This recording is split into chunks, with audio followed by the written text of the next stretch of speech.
বাংলাদেশের সরকারি চাকরিতে কোটা সংস্কারের দাবিতে আন্দোলনকারী শিক্ষার্থীদের উপর হামলার নিন্দা জানিয়েছে যুক্তরাষ্ট্র। একই সঙ্গে চলমান আন্দোলনের বিরুদ্ধে অবগত থাকার পাশাপাশি এই ইস্যুতে বাংলাদেশে কী ঘটছে সেটিও পর্যবেক্ষণ করছে দেশটি।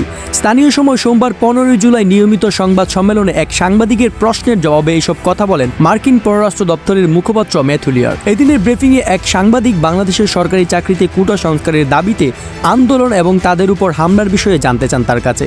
জবাবে মার্কিন পররাষ্ট্র দপ্তরের মুখপাত্র ম্যাথু লিয়ার বলেন, বাংলাদেশের রাজধানী ঢাকা সহ বিভিন্ন জায়গায় ব্যাপকভাবে ছড়িয়ে পড়া শিক্ষার্থীদের বিক্ষোভের বিষয়ে যুক্তরাষ্ট্র অবগত রয়েছে। হামলায় শত শত মানুষ আহত হয়েছেন এবং 2 জন নিহত হয়েছেন। আমরা এই বিষয়টি পর্যবেক্ষণ করছি দৃঢ়তার সাথে।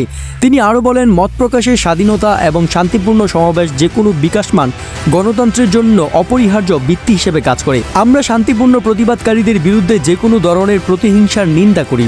বাংলাদেশের কুলাঙ্গার ছাত্রলীগের বিপক্ষে আমরা অতি শীঘ্রই প্রস্তুতি গ্রহণ করব।